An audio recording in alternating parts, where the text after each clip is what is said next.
كان هناك أحد الرجال في عمله، وأثناء ممارسة مهام عمله أغشي عليه، فقام زملائه بالعمل بنقله للمستشفى الخاصة بالشركة، وقد كان على متابعة سابقة مع طبيبه الخاص والذي أمر بتجهيز غرفة العمليات في الحال. وكان الرجل في الأساس والدا لابنة وحيدة لم يرزق بغيرها، وقد فاجأه المرض الخبيث وأخذ يؤجل في العملية الجراحية لاستئصاله حتى يطمئن على ابنته الوحيدة والتي تبلغ من العمر 18 عاما. وكان لا يرغب إلا في شيء واحد، أن يجد لها عريسا مناسبا ذا خلق ليطمئن قلبه عليها قبل رحيله ومفارقة الحياة. وقد أجبر على دخول غرفة العمليات، ولكنه لم يجد من أمره أمرا، لذلك أخرج من جيبه صورة ابنته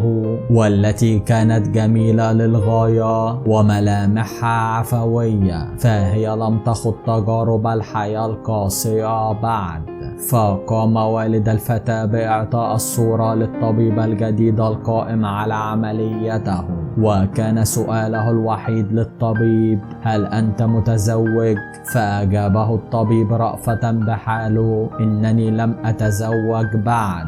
فأعطاه الرجل الصورة بيده وأغلق يد الطبيب عليها قائلا: إنها ابنتي ربيتها على التقوى والصلاح، وليس لي بالدنيا بأسرها سواها، أريدك أن تتزوج بها، وصدقا لن تندم على ذلك.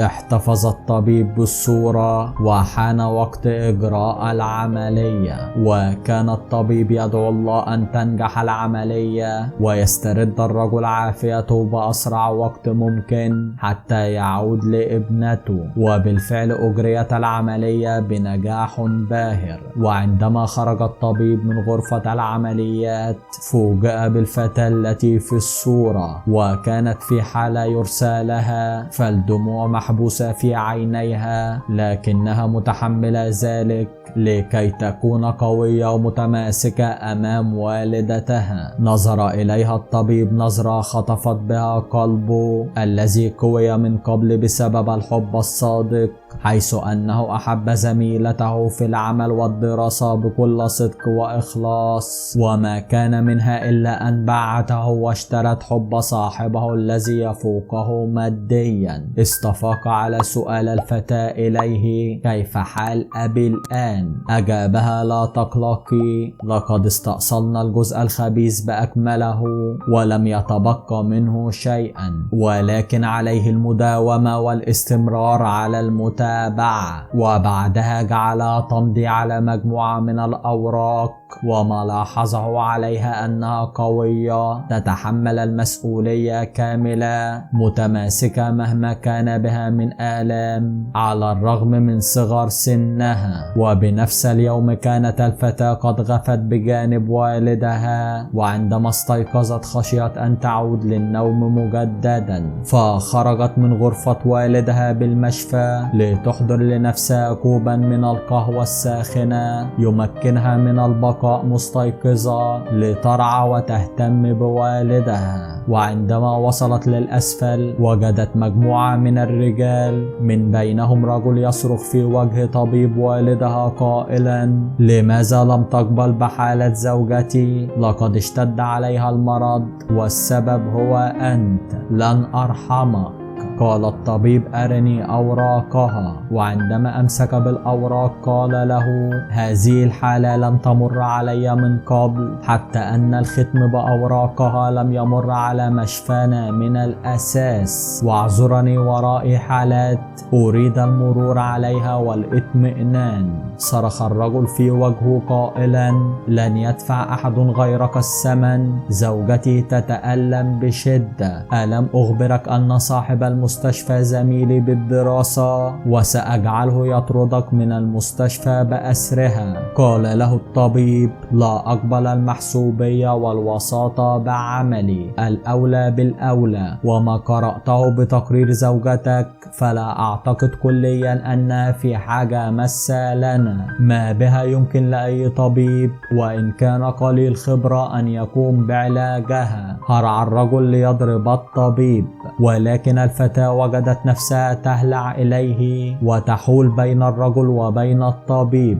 لتقع الضربة على رأسها فتسيل الدماء منها. شعر الطبيب بشيء غريب تجاهها في هذه اللحظة، وعندما سالت دماء الفتاة أصيب الرجل ومن معه بالخوف وهربوا مسرعين. حملها الطبيب وداوى جراحها. نظرت إليه الفتاة وكأنها ترغب أن تقول له شيء ولكنها ترددت، فسألها: ماذا تريدين؟ أخبريني ولا تترددي. فقالت الفتاة: أرجو منك ألا تذكر شيئا مما حدث أمام والدي، حيث أنهما يقلقان علي كثيرا ولا أريد أن أحملهما فوق طاقتهما، يكفيهما ما هما فيه. فقال الطبيب: لا تقلقي، لن أخبر أحدا أي شيء. وكان يبدو التعب والإعياء الشديد على الفتاة، فقال لها الطبيب: أتريدين أن تنالي قسطا من الراحة على سريري؟ وقفت الفتاة مصدومة وبدا عليها القلق منه، فقالت في عجلة من أمرها: سأعود لغرفة والدي، أراك لاحقا، وشكرا لك على كل ما قدمته لأجلي. شعر الشاب بشيء ما يتحرك بداخله لأجلها، فقد كان يشعر بسعادة مفرطة، وكلما أنهى شيئا من عمله أخرج الصورة من جيبه ونظر إليها. وبصباح اليوم التالي كانت الفتاة عادت للمنزل وأعدت حساء لوالدها وحملته وصعدت للحافلة، وقد رآها الطبيب وصعد للحافلة أيضا، ومن شدة تعبها كانت نائمة، فجلس بالمقعد بجوارها. ومع اهتزازات الحافلة وضعت الفتاة رأسها على كتفه وهي لا تدري، وما وجده الطبيب من نفسه هو خوفه الشديد عليها لدرجة أنه خشي أن تستيقظ قبل وصولهما للمستشفى. وبالفعل استيقظت لتجد نفسها تجلس بجواره نائمة على كتفه، فاعتذرت منه بشدة، فسألها قائلا: أخبريني ما هذه الرائحة الزكية التي تفوح من الحقيبة التي تحملينها؟ فقالت الفتاة: إنه حساء أعددته لوالدي. فقال لها الطبيب: يبدو أنه لذيذ وشهي للغاية، ولكن بالمشفى طه موثوق بهم، فلماذا تجهدين نفسك؟ فقالت الفتاة: إننا لا نملك إلا والدي بهذه الحياة، وإن لم أجهد نفسي لأجله فلمن أجهدها إذن؟ قال الطبيب في نفسه: يا لها من فتاة رائعة بشخصية أروع. وعندما نزل من الحافلة كانت السماء تمطر والفتاة لا تحمل مظلة، فأخرج الطبيب مظلته من حقيبته وجعل الفتاة تقف بجانبه، ولكنها كانت على عجلة من أمرها، لذا تركته وركضت أسفل المطر، فركض خلفها ووضع المظلة فوق رأسها حتى لا تتبلل أكثر من ذلك وتصاب بالإعياء الشديد.